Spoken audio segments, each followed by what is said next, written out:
नमस्कार, हिमाचल बुलेटिन में आपका स्वागत है। आज के मुख्य समाचार। शिमला जिला के रामपुर विधानसभा क्षेत्र के लिए 124 करोड़ रुपए की विकासात्मक परियोजनाओं के उद्घाटन व शिलान्यास। मुख्यमंत्री ने धर्मशाला में साइक्लोथॉन और जागरूकता अभियान रैली को किया हरी झंडी दिखाकर रवाना। मुख्यमंत्री ने श्री पुष्कर सिंह धामी को उपचुनाव में ऐतिहासिक जीत पर दी बधाई। मुख्यमंत्री ने धर्मशाला में कांगड़ा घाटी ग्रीष्मोत्सव 2022 का किया उद्घाटन। और अब समाचार विस्तार से।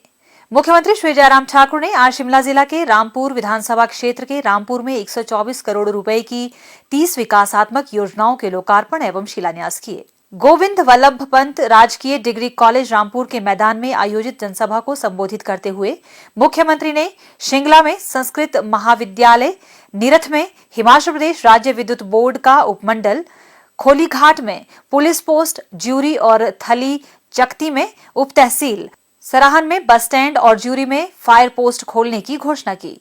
उन्होंने सीआरएफ के अंतर्गत 108 करोड़ रुपए की लागत से बन रही टिक्कर खमांडी सड़क के रखरखाव के लिए 10 करोड़ रुपए देने की भी घोषणा की। उन्होंने बरांदली खड्ड सुनगरी सड़क का निर्माण और रखरखाव प्रधानमंत्री ग्राम सड़क योजना 3 के अंतर्गत करने की भी घोषणा की। उन्होंने क्षेत्र के 3 पशु औषधालयों को पशु अस्पताल में स्तरोन्नत करने, एक प्राथमिक पाठशाला को माध्यमिक पाठशाला में स्तरोन्नत करने व प्राथमिक पाठशाला रामपुर को मॉडल स्कूल करने की घोषणा की। उन्होंने कहा कि झाखड़ी से कहरकहान गौरा सड़क के मैटलिंग कार्य पर नाबार्ड के अंतर्गत 5 करोड़ 85 लाख रुपए खर्च किए जाएंगे।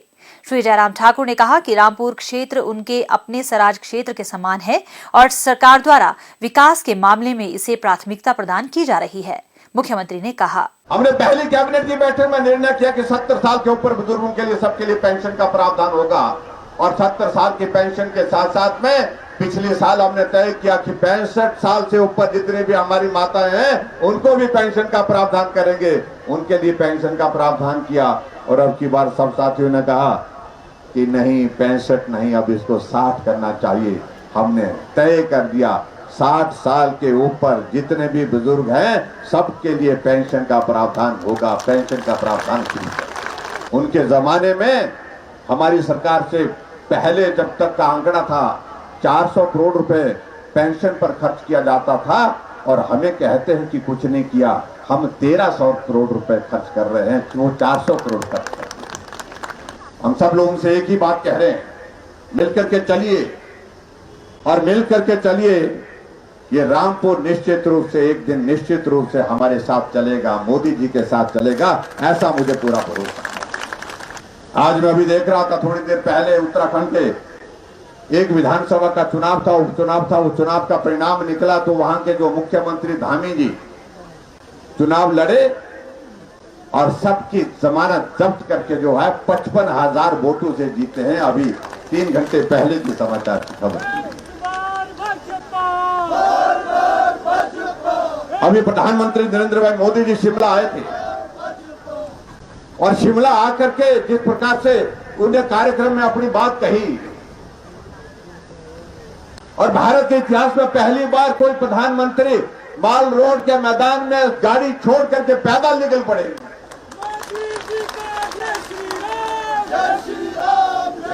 लोगों से मिलने के लिए, लोगों से बात करने के लिए।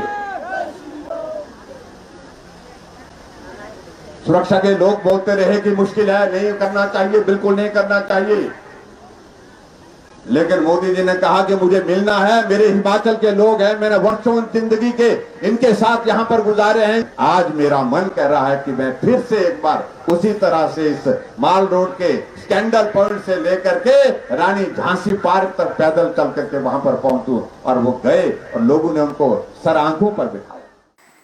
श्री जयराम ठाकुर ने कहा कि सदी की सबसे बड़ी महामारी के दौरान प्रधानमंत्री श्री नरेंद्र मोदी ने राष्ट्र को सुरक्षित रखा और लोगों का भी सफलतापूर्वक मार्गदर्शन किया। उन्होंने कहा कि प्रदेश सरकार ने संकट की इस घड़ी में प्रदेशवासियों की सुरक्षा सुनिश्चित की।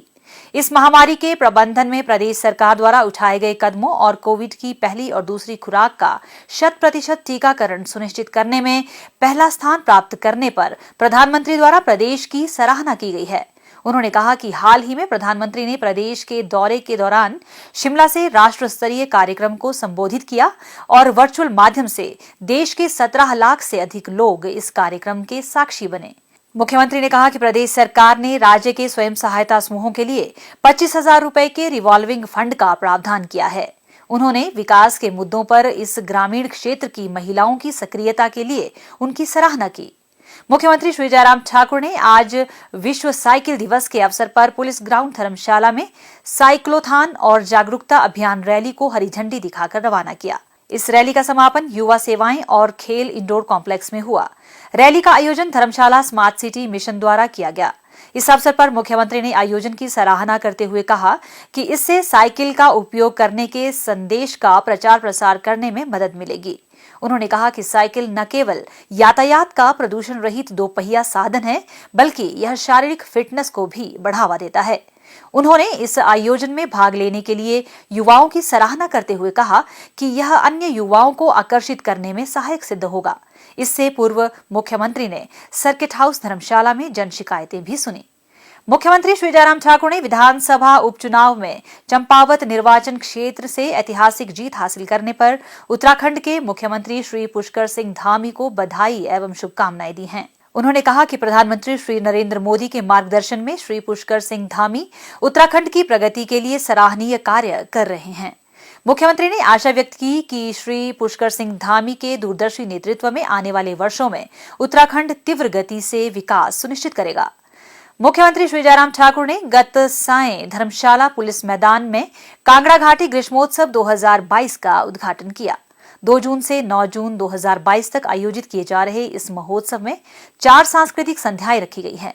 इस अवसर पर मुख्यमंत्री ने कहा कि लगभग 1 दशक के उपरांत धर्मशाला में ग्रीष्मोत्सव का आयोजन कांगड़ा घाटी में पर्यटन को बढ़ावा देने की दिशा में एक सराहनीय कदम है। महोत्सव के दौरान कलाकारों को अपनी प्रतिभा का प्रदर्शन करने का भी अवसर मिलेगा। उन्होंने कहा कि ग्रीष्मोत्सव में एक फूड कॉर्नर भी बनाया गया है, जहां देश विदेश से आने वाले पर्यटक हिमाचल प्रदेश के स्वादिष्ट पारंपरिक व्यंजनों का आनंद ले सकेंगे।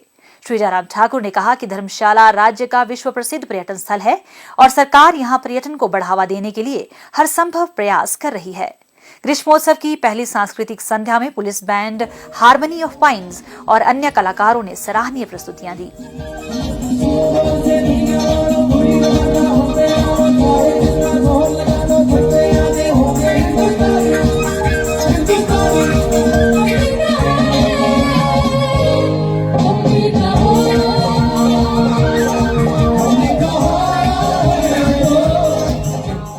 हिमाचल बुलेटिन देखने के लिए सब्सक्राइब करें YouTube channel IPR Himachal, follow करें ट्विटर @DPRHP, लाइक करें Facebook page information and public relations department Himachal Pradesh, visit करें वेबसाइट www.himachalpr.gov.in।